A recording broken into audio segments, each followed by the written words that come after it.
Live. I believe I'm live. I think I'm live. Still getting used to this new software, but hopefully everyone can see me fine. Hopefully. And you can hear me. I think might have had that on mute for a second. Yeah, I think so. Hopefully, if someone can confirm. It's great to see you, Sandy, over in Bangor, Maine. It's good that it made it all the way there. Les Mark is here. Oh, my kid, because the audio, we don't know if she's got hearing problems, so that's been an issue. Hearing, so I don't know. Good as it can be. Yeah, here today. Was out on a cruise yesterday. That's great to hear. I wish I was on a cruise. Eddie, it's good to see you. Hopefully you guys can hear me. I just need someone to say it can actually hear me. Van, it is great seeing you. I have not seen you in forever.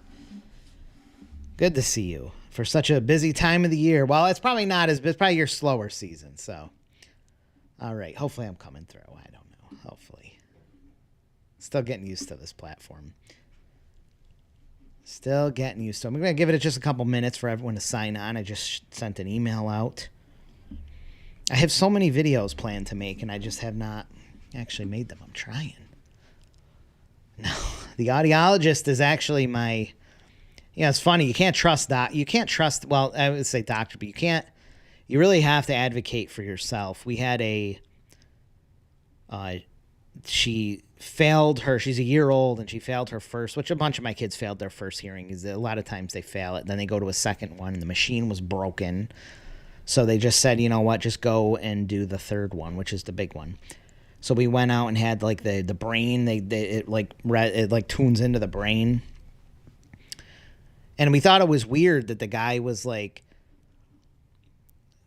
instantly, like he got her right in, she's asleep, and then hooks up the machines and just starts. I thought they'd check her ears or something because she was congested, but they never did. And he's like, she's going to need hearing aids the rest of her life. He was like, she's going to need hearing aids the rest of her life. She has a missing frequency here, something that I had to crank really high up.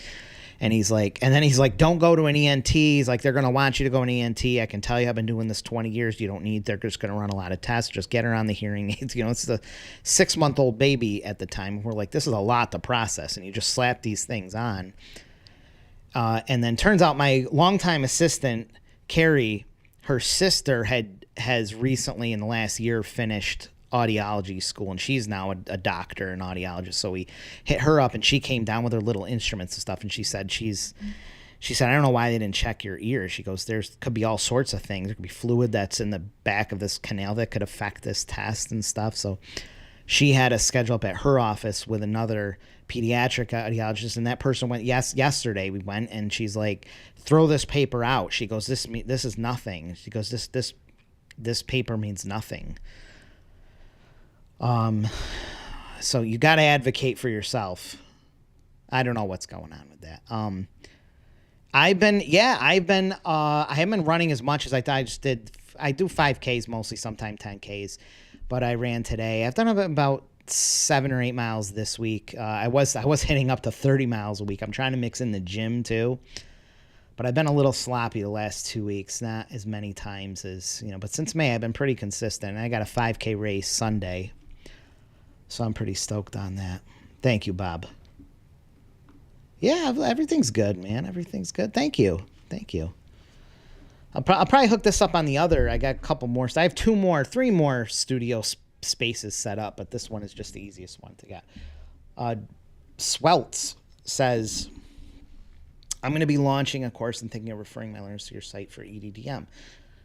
Yeah, just hit me up. I got wholesale rates.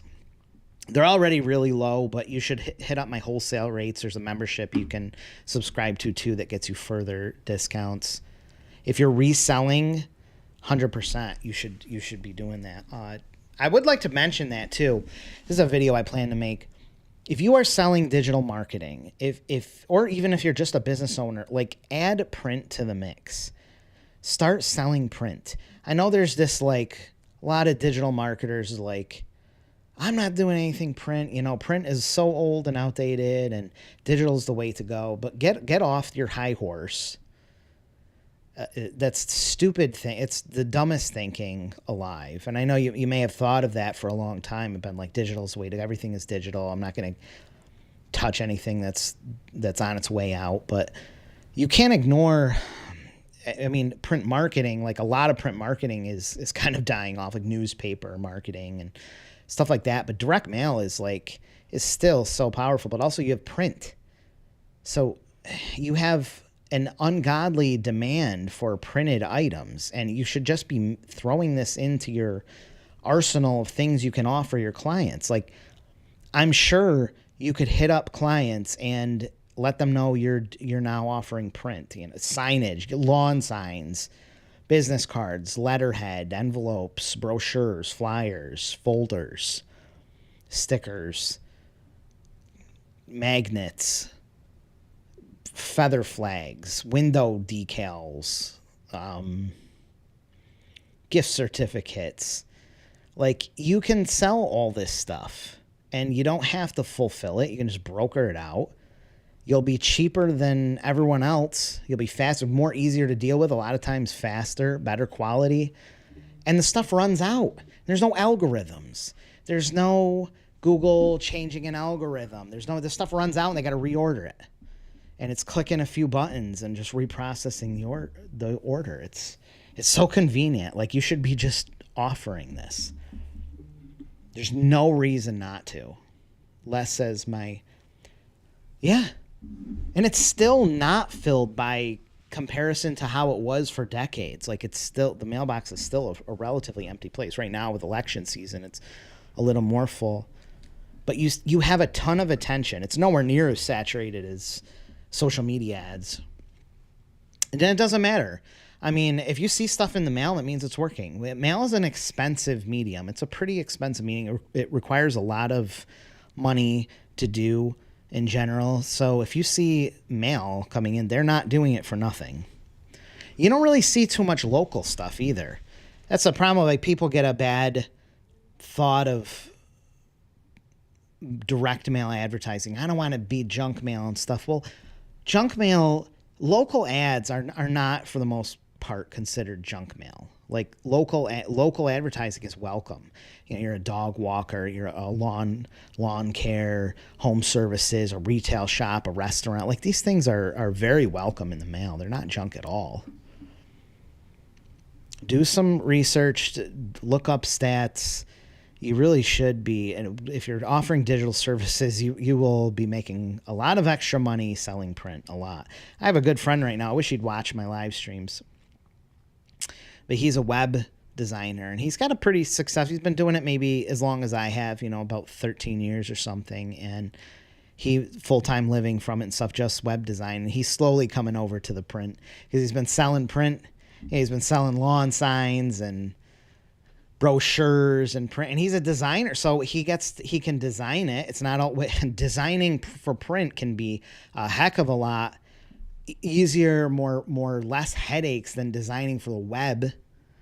So it's a nice, refreshing thing to design something else. And what's funny is people will get more excited about a business card or a rack card or a flyer or a brochure than they will a website sometimes. They're like, they have that physical piece in their hand and they're so happy to show it off and stuff. So he's coming around and realizing how much money he's missing out on. Thank you. I might talk about, thank you, Doug. I might talk about, I have all this stuff for videos that I have to make, but then, I ever actually get around to making them.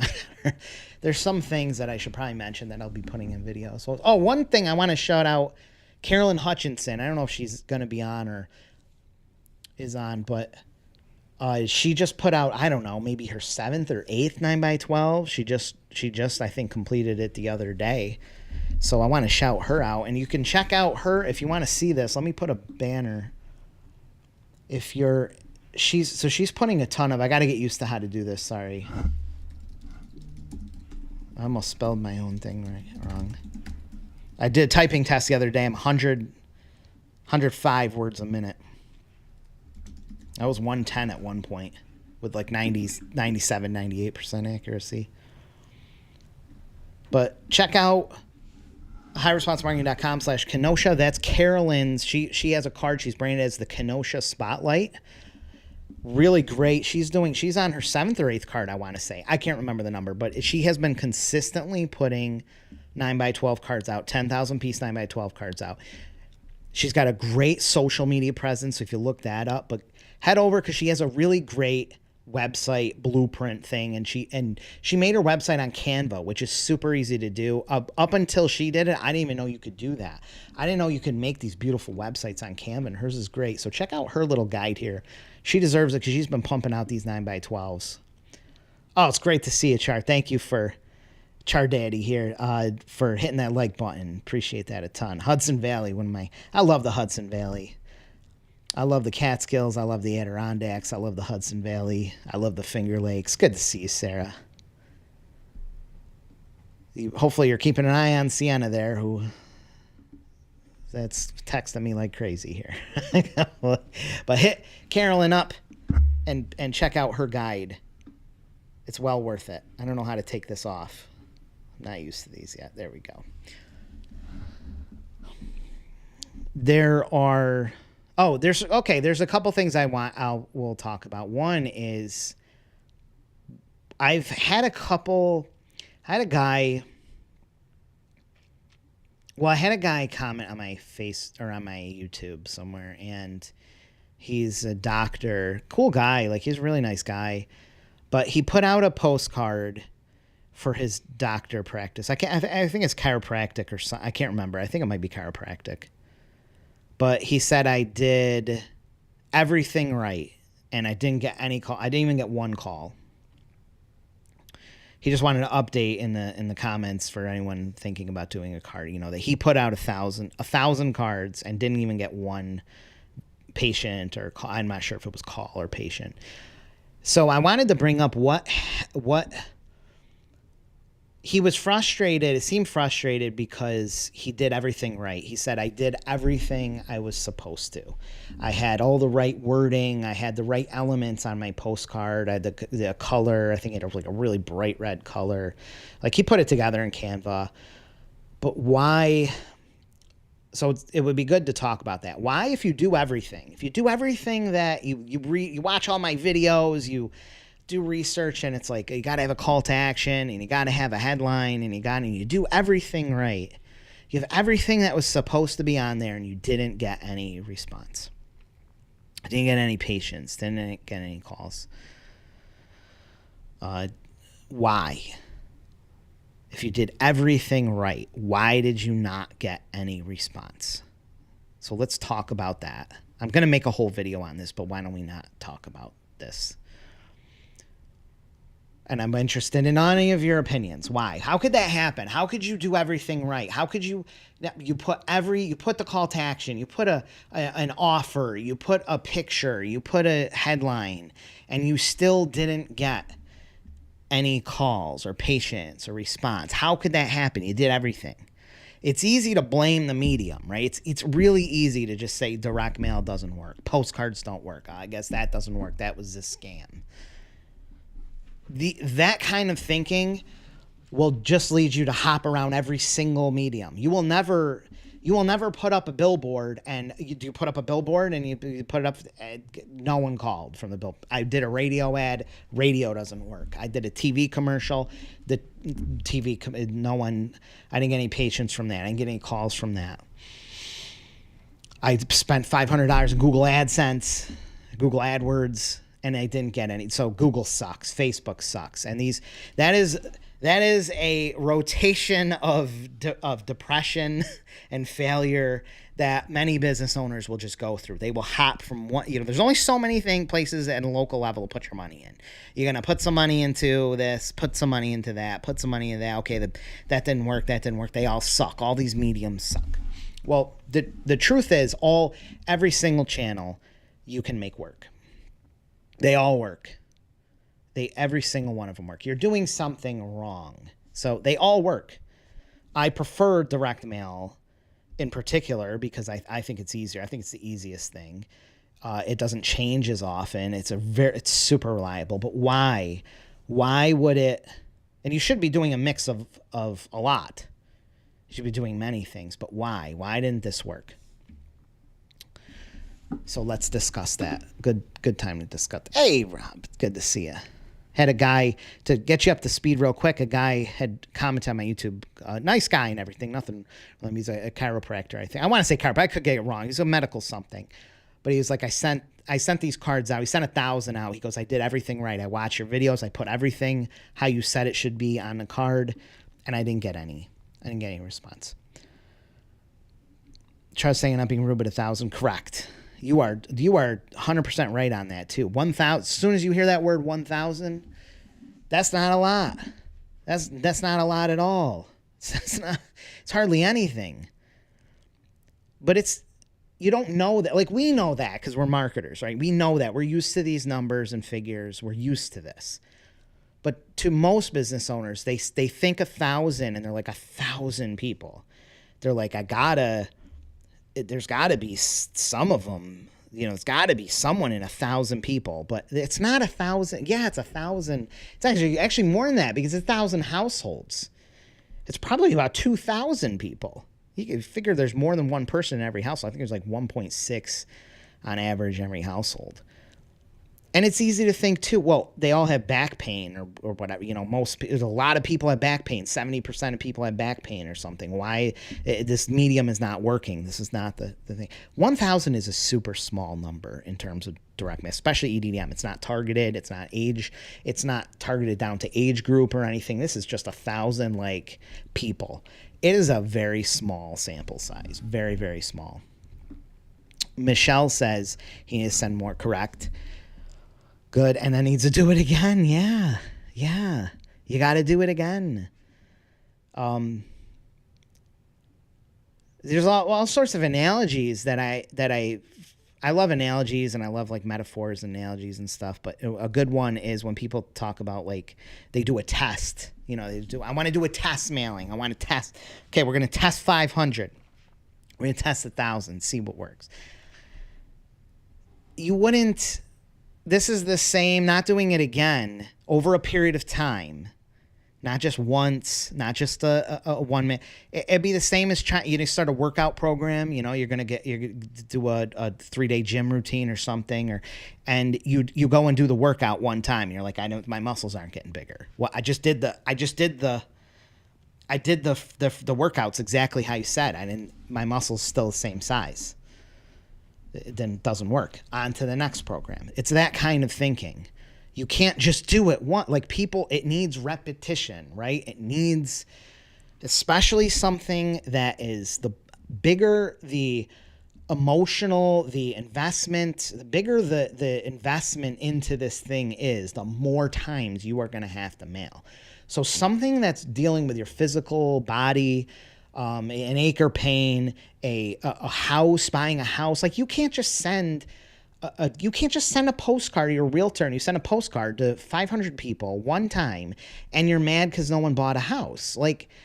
You have to be realistic. People are not, they have to trust you. They have to have some kind of credibility and trust there. They have to have a need for it. And that builds over time, so that when all of a sudden that need is there, they think of you. Because they trust you, they see you, maybe they procrastinated, maybe it's nagging at them, and they see it and they say, you know what, I got to do something. You have to do it again. Eddie says, I bought flowers, took it to dinner, and still nothing. Just say, you do. You need time. You need effort over time. You have to be invested in that time. And that starts with just budgeting yourself. Okay, I'm going to do this for 3 months. I'm going to do this for 2 months, 3 months, 6 months. This becomes a part of your budget. This is relevant to every single channel you do. There is no, go spend $500 on Google AdWords, throw it in there and see if you can make it work. You can't. You may get some data. It may be hit or miss. It will be no expectation what's going to happen over the long term. There are some small exceptions. A restaurant, you can get a pretty good, you can do really transactional type values or things that people are buying every day, impulse decision type stuff. But you need time, no matter what the channel is. You need to devote some time and repetition to this. That's the only way you're going to make any marketing work. It's the only way. I like to say, too, about the doing everything part.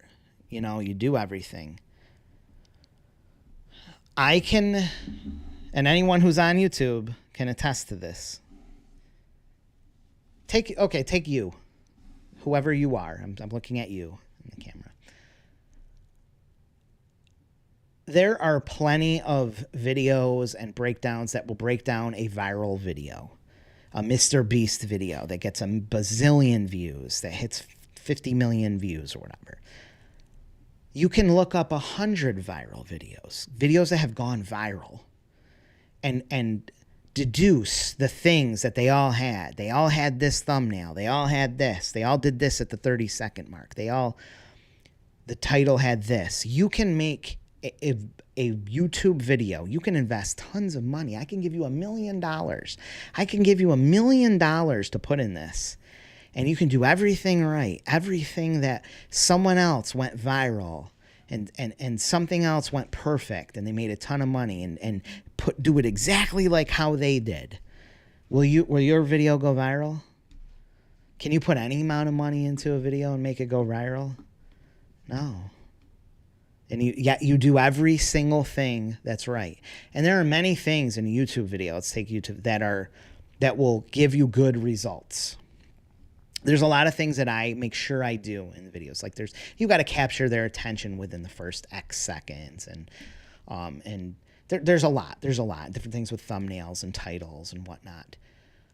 Those are critical, and those will have huge differences, but they will not make your video successful. You cannot start from absolute scratch, hit all these points, throw a video up, or throw a TV commercial up, or throw a billboard up, or throw an ad on Google or a postcard and expect those results. We can copy a viral video. You can get up on a skateboard and drink the cranberry juice, okay? And tattoo your head. Go shave your head. I don't have to.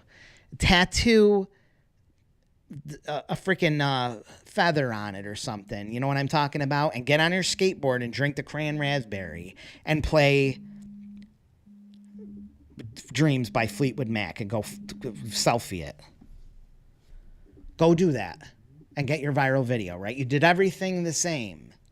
That's why people, too, they're like, show me a card. I'm in the whatever business. You know, I'm a dentist. Can I see some I'm an insurance agent. Give me a card that works? Just show me a card that works. I can copy it.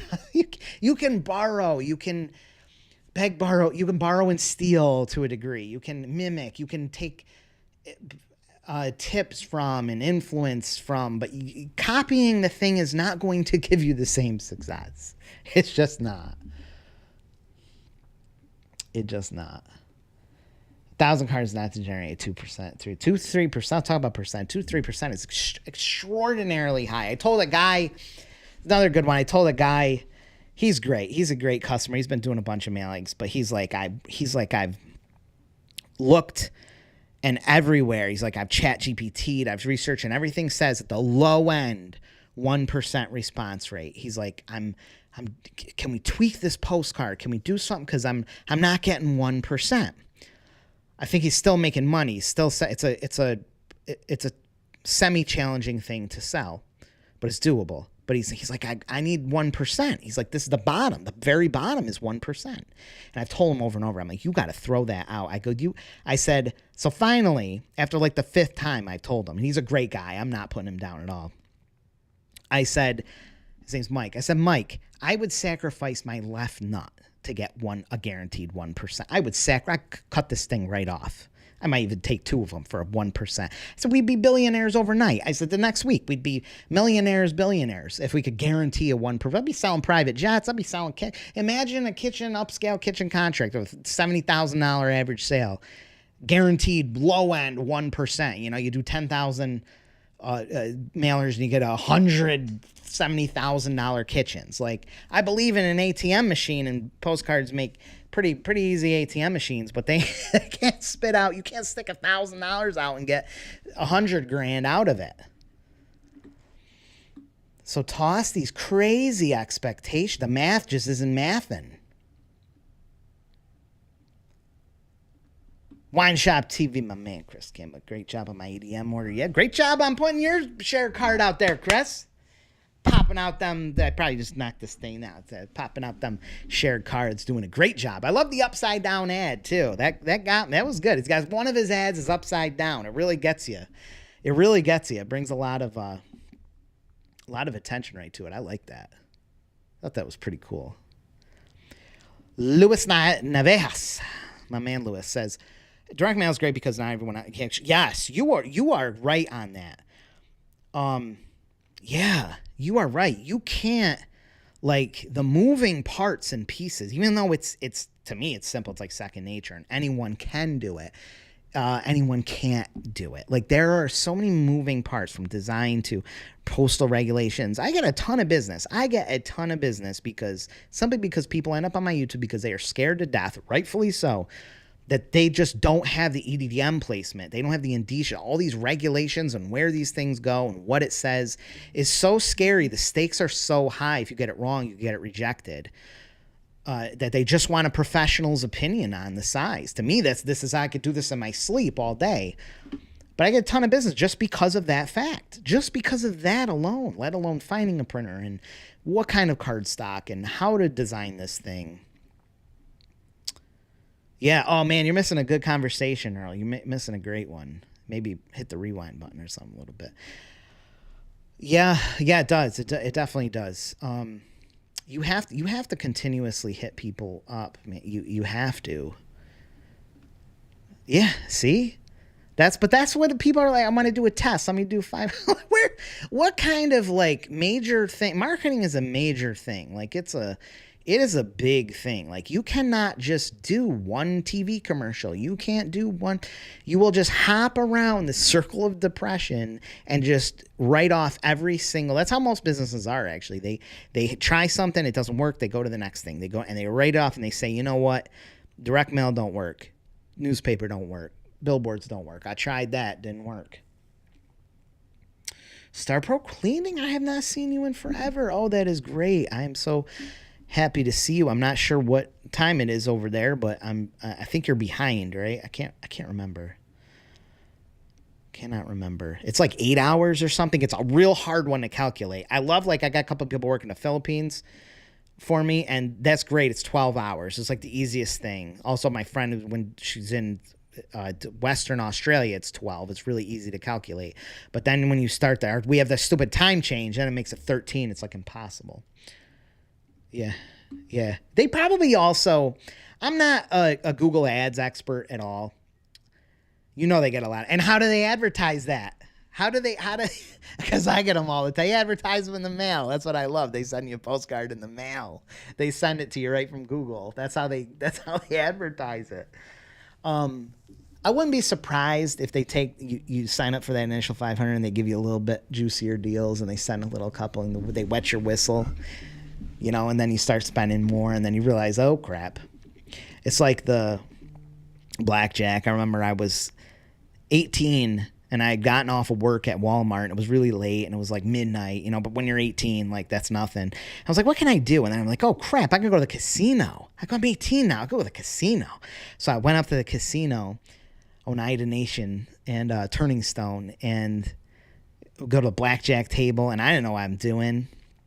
And I don't have $50 or $100 or something, and all of a sudden I'm up and up. And I'm making these crazy, and the crowd is coming, the crowd, there's people. And I remember there was one hand I had like 18, and I'm like, hit me. And the pit boss came. He's like, are you sure you want to do this? You sure you want to hit on this? And I'm like, yeah, do it, do it. And I get 21 and the guy next to me, I remember this like it was yesterday. The guy next to me goes, is this your first time coming here? I'm like, yeah. He goes, this is beginner's luck. He goes, this is beginner's luck. It's going to go away. And I'm like, yeah, whatever. And I walked out of there with so much money. And then I came back the next day and it was gone. It was all gone. Came back in the morning, one of the days. I remember it was like 7 a.m. in the morning. And I was like, I'm sitting here in the blackjack table. barely awake and I'm just losing all my money back again. I think they do those things. My eyes are up here. Oh, listen in the car, Ernie Barrett. Christian again. Oh, yeah. Thank you. I was going to hit you up and see how you like them. I'm glad that you hopped on there. 7:30 in Hawaii. 8 a.m. or p.m.? I don't know which one. It's got to be a.m. because p.m. wouldn't be that far away. Oh, nice. Okay. Good luck. I didn't hit that thing, did I? Good luck. I will see you next week. There are... Yeah, that was a fantastic video. It still pops up on my feed every now and then. I mean, that was amazing. But you can't replicate it.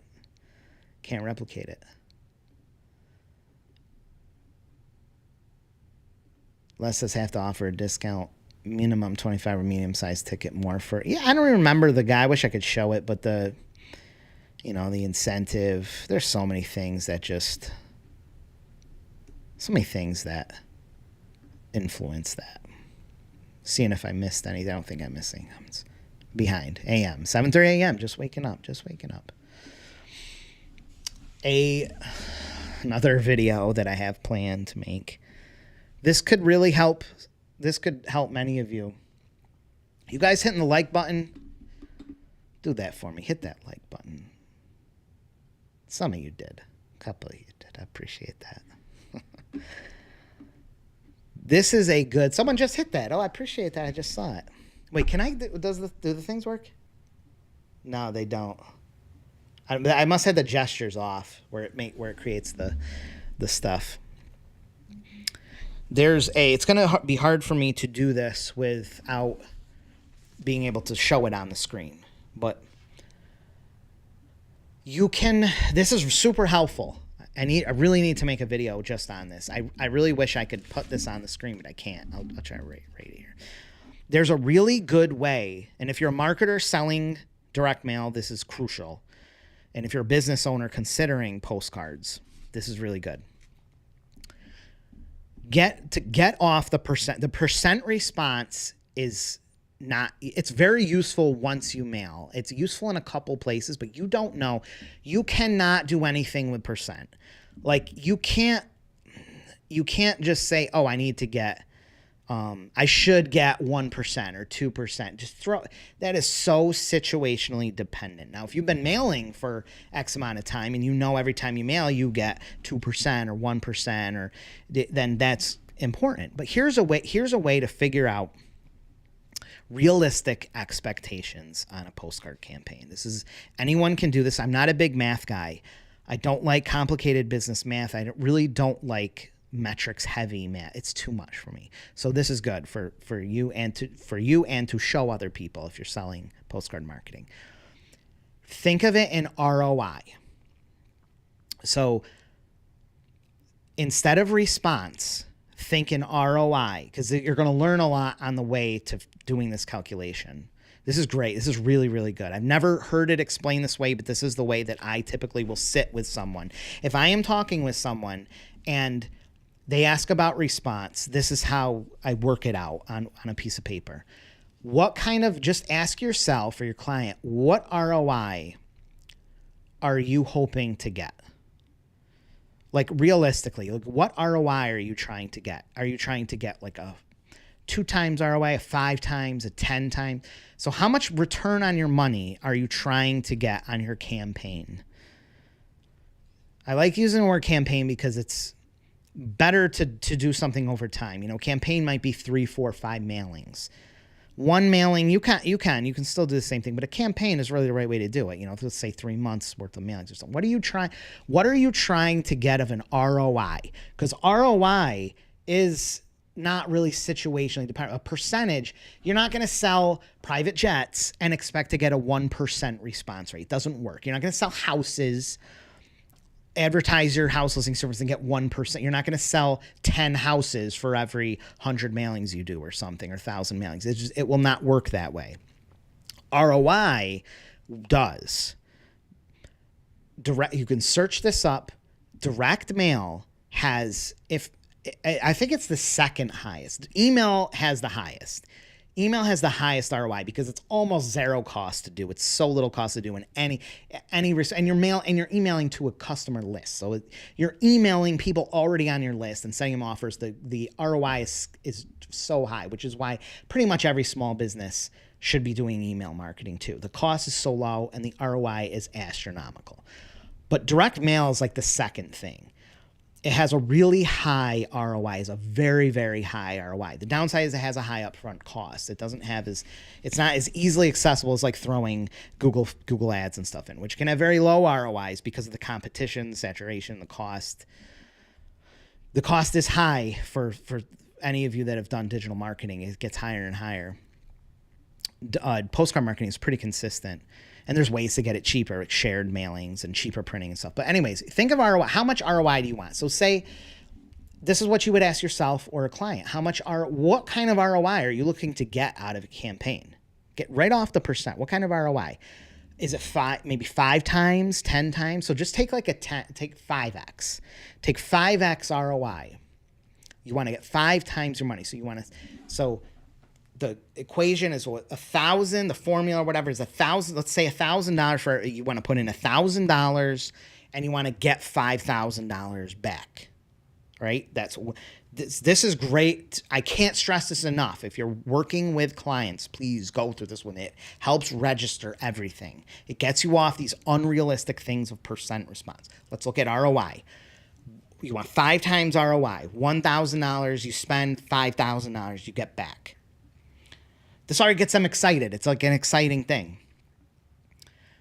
So you have to solve for the 1,000 and the 5,000. Let's start on the 5,000 on the return. What does $5,000 in business look like to you? What is $5,000? What is $5,000 in business? If you're a lawn company, let's say you're mowing lawns. Many businesses, because they've never really thought of this. They've never really thought of what $5,000 business is. They don't know. They'll think, okay, well, I charge, or let's take a car detailer, right, or something, car detailer, and they charge $300 on average for a detail or something.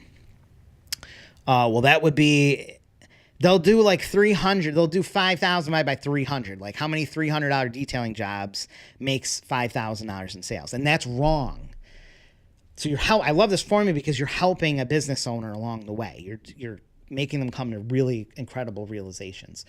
$5,000 in business is not, what is that? What is five? Can't calculate these things on the fly. 5,000 divided by 300. It is not 17 cars. Okay, 17 cars at $300 each is $5,000 in business, but it's not really, because you're going to sell those people a lot of those people are going to do it again, right? They're going to, like 17 cars, 17 new people coming in for a detail is worth way more than $5,000 because they're going to buy the ceramic coating. They're going to buy the protection plan. Some of these people are going to buy extra, other stuff. They're going to spend $700, $800. Some of these people are going to have you get on a maintenance plan where they do detail every month. Some of these people are going to do every 2 months detail, 3 months. Like your $5,000 in business is real. That $5,000 is really maybe, I don't know, $25,000 worth of business. If you figure out how many times these people are probably going to come back, how many upsell, things are going to buy from you past the $300 detail. So $5,000 in business, to be realistic, is likely a much less amount of customers. It's not 17 customers. It's not 17 lawns mowed. $5,000 in business to you is probably a third of that, a quarter of that. Most businesses don't know there's two metrics, there's 2 figures that businesses should know that they don't. Their average sale price. Most businesses don't know that. What is their average transaction price? They don't track it. They don't have a clue. And how much they can spend to bring in a new customer. What's a new customer worth? So this helps them figure that out. So what is your average customer worth? Maybe it's 300. Maybe it's the average sales 300. What is the lifetime value? How much do you think they'll they'll be worth over time, over a year, over two. Maybe you may come up with, they're worth 1,200. So now $5,000 in business doesn't look like 17 cars anymore. It looks like 5 cars or 3 cars, something like that. Now you have a realistic number, and it's in their brain. It's like, oh my God, you're actually right.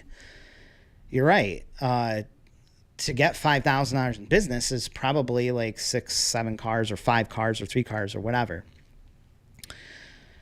So now you have these realistic numbers. Then you figure out, well, how many, not everyone that inquires becomes a customer, right? So out of every 10 people that ask for pricing or inquire, what percentage of them actually do it? And you further get this number that's very realistic.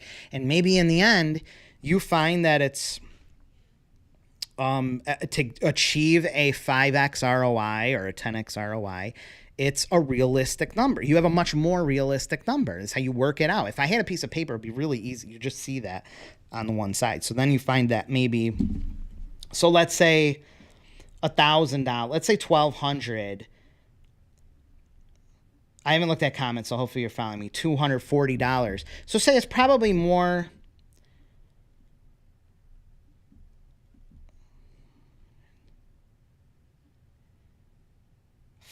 $5,000. Hang on, I gotta do the math. 5,000. It's probably more like 4 cars at $1,200. Say $1,200 lifetime value. It's probably more like 4 cars. So you'd maybe have to generate 8 responses or 6 responses. Then you take that. Okay, I'm spending $1,000. Can I generate 6 people? And now you have to solve on the other side and say, how many mailers will I get for 1,000? If I'm doing EDM, maybe I get 2,500 mailers or something. Can I get 4 cars out of 2,500 mailings? And you look at that percent and you determine, is this a realistic thing? I would say this is just a rough estimate, just something to go by. Is it below 1%? Is it 0.5%, 0.1%? Can you make this work in something lower than 1%? I would say even go lower than 0.5%. And you have variables. Are you getting the cheapest printing? Can you increase the amount that you mail? Maybe you share a co-op card and you get 20,000 pieces for $1,000. And now getting 4 people out of 20,000 pieces becomes super manageable, and you're still getting a 5x ROI or 10x ROI. Hopefully you're following that, because that's how I solve these things in real life with people all the time. It's a much more realistic way of doing things. And if the math isn't working, if it's like too high of a number, you then have to work with them on how do you increase your average sale? How do you get that average sale up so that $5,000 in business isn't $300 cars? How do you get that average sale up? Can you add more things? Can you add a maintenance plan to your thing so your average transactions are higher, your lifetime values are higher, and all these things become so that your cost to acquire a person is high, like a value of one person calling or becoming a customer. That average lifetime value becomes very, very, very high. Hopefully this makes sense. Yeah, but in ROI,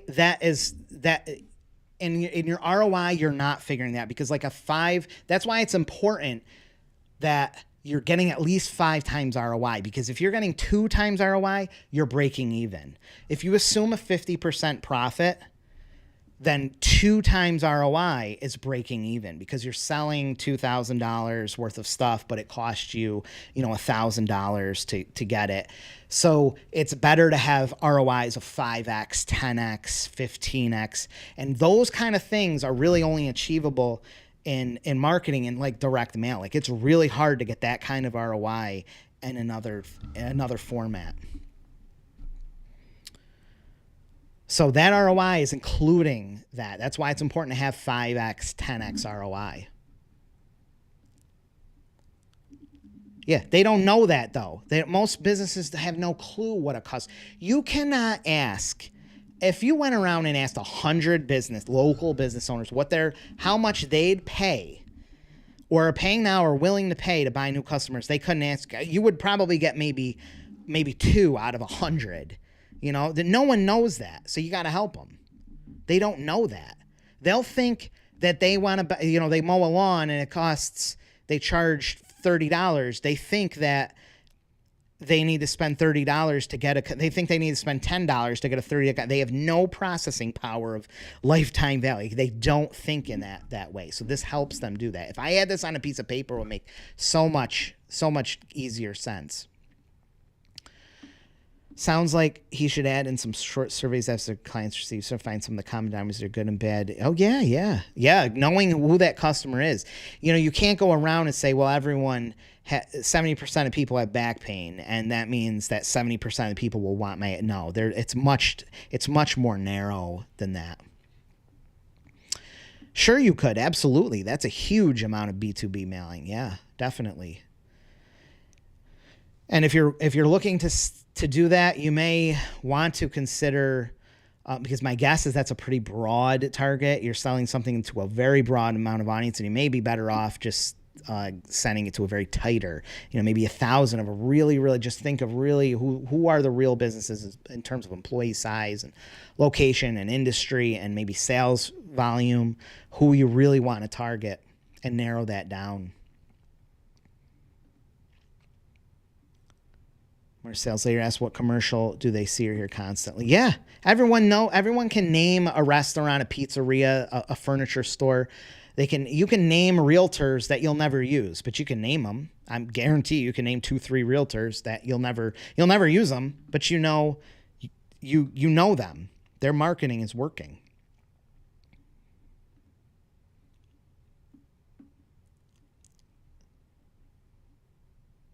$102%. What does that mean? 93%. I'm probably processing this figure wrong. One of the things with, I will bring this up.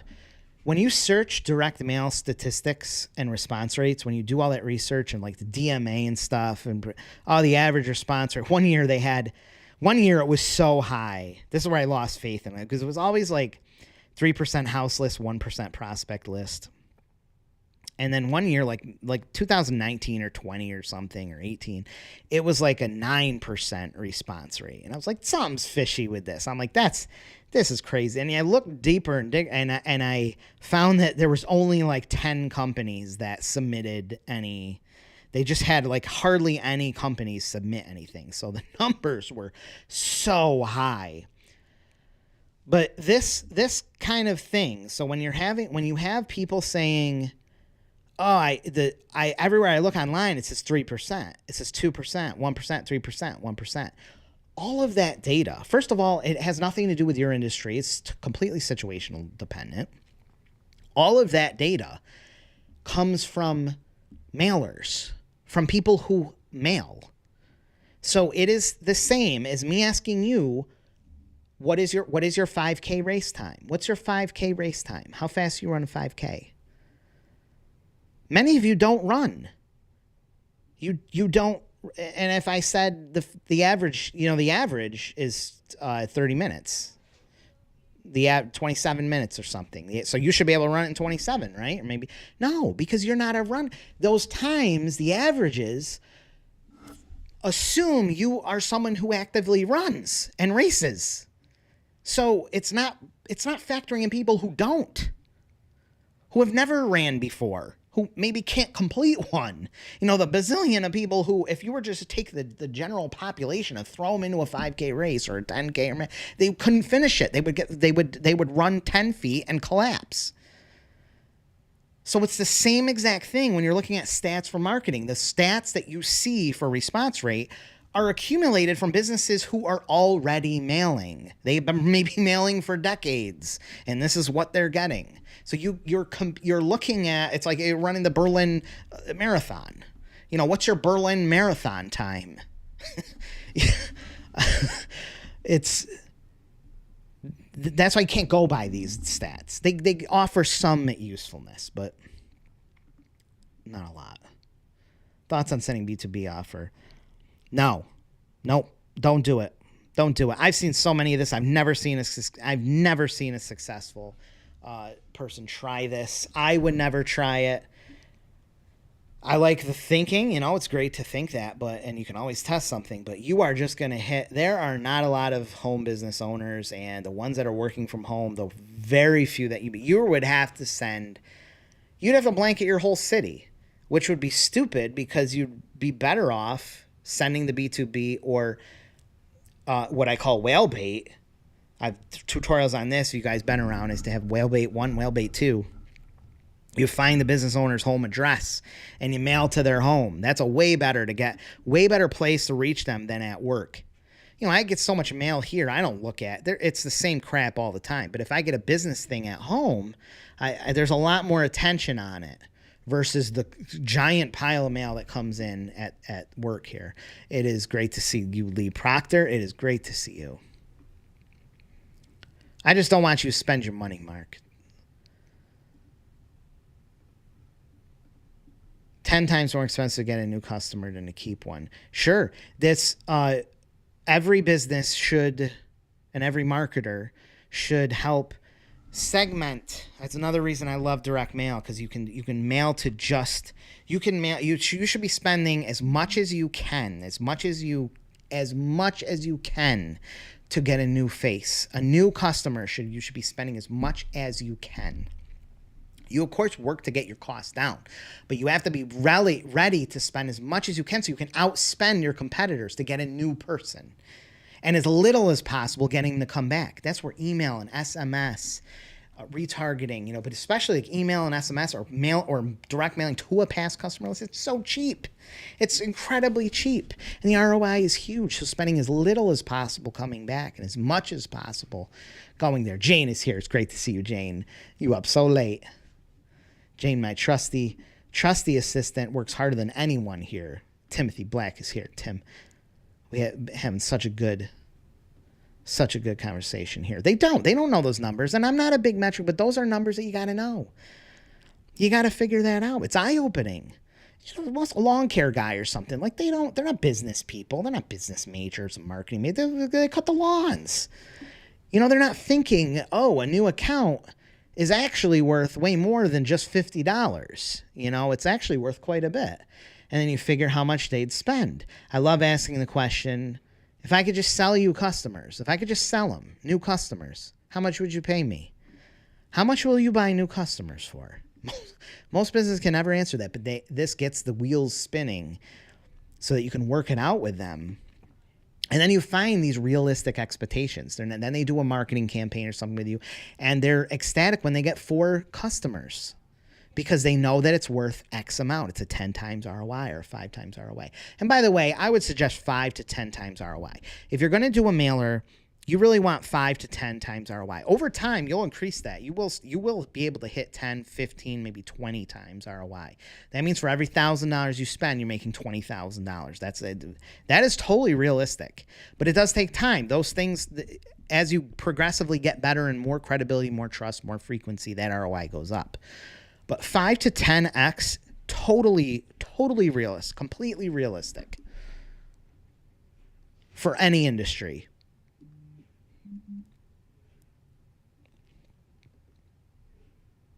You can't do 6x9. I even have a video that says do not do 6x9 for EDDM. You have to do 6.25x9 or 6.5x9. You have to do one of those. 6x9 will get you rejected, unfortunately. Then you got to take special steps to maybe get it through. If you're doing solo EDDM, I would go 6.5x9 or 6.5x12. I don't think you need to do. I just did 10,000. No, I did 12,000.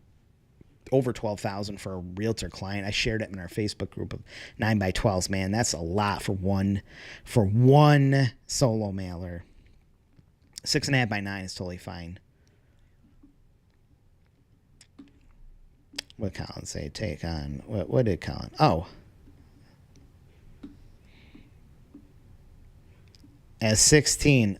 Well, I tell you, 9x12s might be a lot because there's a lot of. At 16 and in 9x12s, you're gonna be handling a large amount of money in a 9x12. You're gonna be handling, upwards of $10,000. And there's just there's hiccups you might have of just getting a bank account open and being able to process payments and getting business owners to spend $500, $600 with you. So you may run into that. And I don't know how all of a sudden you got thousands of dollars in the bank. You buy freaking some stuff with it or something, and you're not thinking, and then it causes a problem. You may have sales tax things. So I would maybe consider, personally, at 16, I think the best thing you can do is sell print. You could start even by, I have a really good, if you hit me up, I don't know if you're 16 or you have a kid that's 16 or something, if you email me, I will send you my, I got to dig it up. I have a guide. I put it out 1 year ago on selling stickers, which is great, which is really great. It's a really good way, especially because you're connected to school. So you have clubs and you have sports clubs and all these things where stickers is a really great thing you can resell and start making money. Really, really good. These are decals. All the crazy moms that put sports decals and cheer decals and dance decals on their cars and stuff. Absolutely great thing to sell. But also just helping businesses put together business cards. You can do all this on Canva. You don't even have to have an upfront investment. Banners.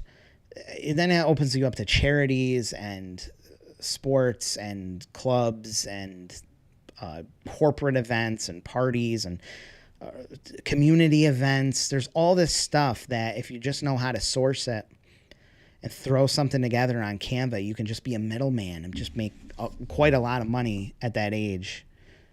I think that's the easiest with no real risk.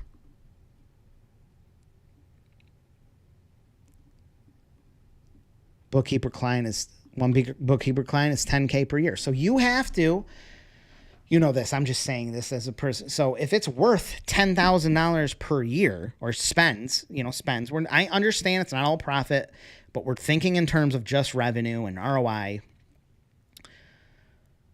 The math would not work if you were to spend, do a 500 piece mailing and not get a client. Like, you're not going to spend $500. You're not going to spend $250 and get a $10,000 client. The math is not going to work that way. Most likely a $10,000 client is going to cost you $1,000, something like that, $2,000, $3,000. It's going to cost you somewhere in that range. It's like a contract. It's like home services. Maybe their average sale might be $7,000 or $5,000. It is going to cost $1,000+. It may cost $2,000, $3,000 to acquire one of those customers. And those aren't even like customer where you're factoring lifetime value.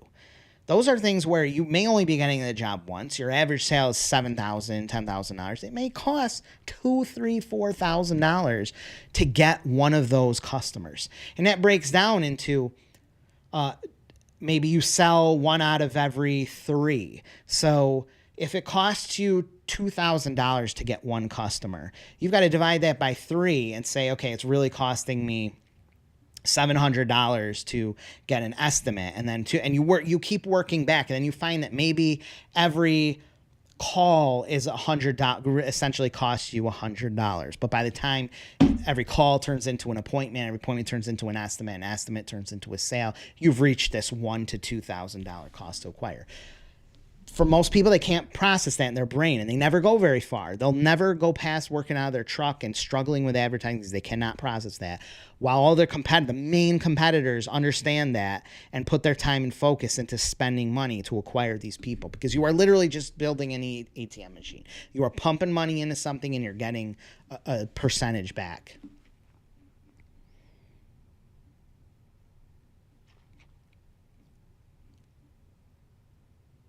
So you just think like, I know how I just mentioned like business cards. Right now it's a holiday, so you can sell holiday cards. You can design these on Canva. You can source them through me or any wholesale printer for really cheap. And it looks like it came from you, and you design them and you make, $20, $30, $15 each one. And that adds up. It adds up. You can make a lot of money. You can make a lot of money just selling print. a lot. And the talk rapidly, you know, one person gets one thing and the other wants another and the other wants another, and my friend wants this and this one saw this, and you become the go-to guy or girl for getting those, for getting printing services. Jeff says one customer comes because of a mailing and happy with the service may provide.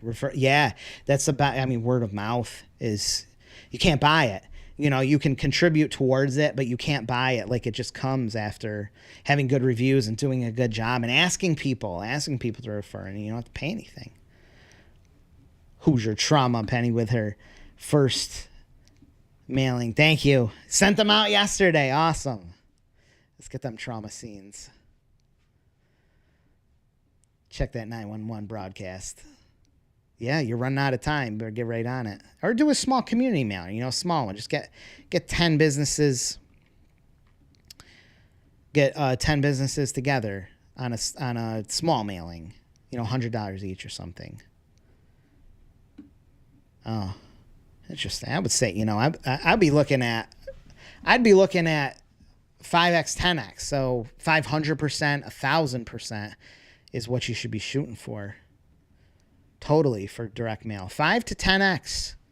5 at the low. You know, 300% can mean keep doing it. You're essentially breaking even at 2x, 2.5x. But 5x to 10x is where you really should be. You should really work this all out and say, okay, what can I do? What can I do to generate as many calls? It could be like a realtor, and you're like, I can't get a listing every time I mail. No, but you can get maybe someone to scan your QR code and give them a free house report and see how many scans you get. Now you have some kind of thing. Okay, if I can get 5 people to scan my QR code and I can convert, you know, 2 of them or 1 of them to be someone I talk to a real prospect, and 1 out of every 20 prospects gets a sale, and you do the math and you figure out, okay, over 3 months, 6 months, I should end up with 2-3 listings. And then it starts making sense. You're like, you're pushing towards these QR code scans or a text or a free report, rather than just trying to get someone to say, oh my God, please, yes, sell my home. I just saw you. I can't believe this. Sell my home. Versus scan a QR code to see what it's worth or see what you could sell your home for. I'd be going for the jugular right away. 18-minute. Woof. 18-minute. Listen, I'm trying to crack 30 here. I'm right on the edge. My son, who's cross country and track, he's at 20 minutes, 54 seconds on a 5K. He can break sub 20 right now, but he's in his mind, you know, he might do it by the end of the season. He's in 10th grade. But then you see some of these kids coming in there at 15 minutes, you know, 15:10. You might find some at 14. It's one of those things that, like, you hit 20 and then like every minute below that is just like a tremendous, like, to go from 17 to 15 is like just like absurdly hard. And there's always someone better, you know, 18 minutes is lightning fast. Lightning. You know what's funny, Van? I don't know if you still run, but you'll still see, like, there's a guy, I mean, he's like 55 years old or something around here that runs like a 16-minute. He wins every 5. It's funny that in your like 40s and 50s, men at least, I don't know if it goes the same for women, but like you see a lot of 40 to 50-year-old men that will be the top runners in like local 5 and 10Ks. They'll be the top. They'll be crushing 20-year-olds. That's the only thing we got for us. Yeah, no problem, Mark. Mathis says, which business understood the buying customer concept? You just got to explain it to. We got to put in simple terms. What is $5,000 in business? Okay, well, how much you want to make? What ROI you want to make? You want to make 2 times ROI, 5 times? You put in $1,000. How much you want to make out of it? Simple. That's a simple way to explain it. 5,000 times. Oh, okay. Let's say 5,000. You put in 1,000, you make 5,000. What does $5,000 worth of business look like? What is that to you? I use this all the time. It's the biggest eye opener. And now they got to do the thought, because you realize how stupid it is to say, oh, that's, 20 lawns or something, or say, no, it's not really. It's really maybe only 2 things, because you have how many times do these people redo it? Like, You kind of you guide them along to figure out the lifetime value thing. Yeah, but yeah, they wonder why they until they understand that they'll just slow burn die. What time is it? 2:08. I probably got to shut it down. Yeah, good time to get the Christmas cards.